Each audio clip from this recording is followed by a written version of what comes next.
తన కోసం దేవతలకి అసురులకి మధ్య జరిగిన ఈ యుద్ధం ఆ యోధుని ప్రయాణంలో 2వ అధ్యాయమని తెలియలేదు.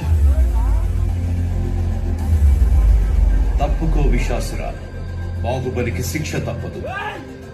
సోదరా ఇంద్ర, నీకు బాహుబలి కావాలంటే నన్ను గెలిచి తీసుకో.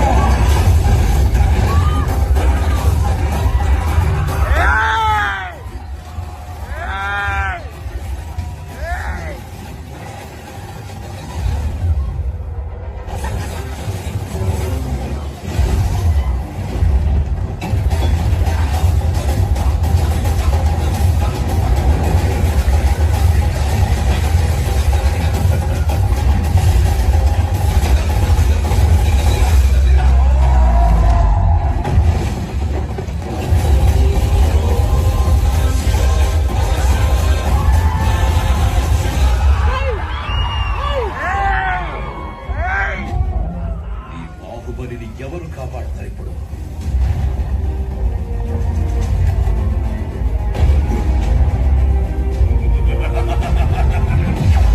జై మహాకాళ! అది అదే ప్రశ్న ఇంద్ర. ఇప్పుడు నిన్నెవరు కాపాడుతారా? ఈ 14 లోకాల మనుగడ ఒకే ఒక మానవుడి చేతిలో.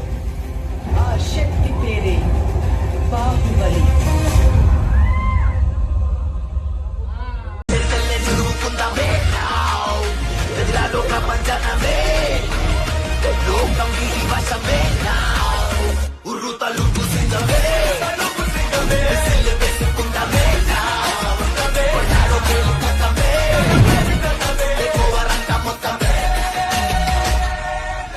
అయినా ఈ ప్రభాస్ ఏంట్రా?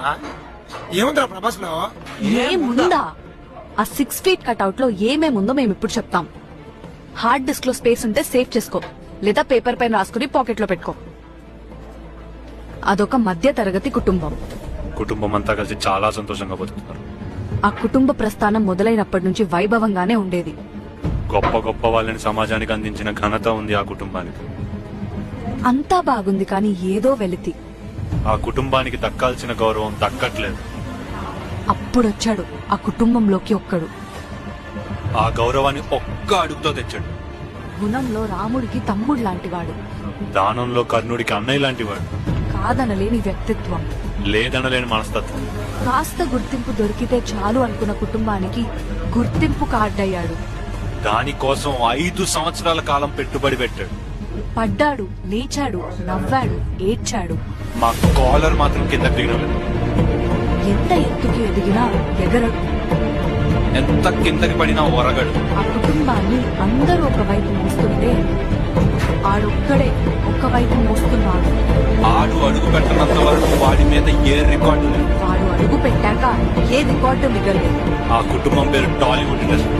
ఆ వచ్చిన వాడి పేరు పలపాటి వెంకట సూర్యనారాయణ. ప్రభాస్ రాజ్.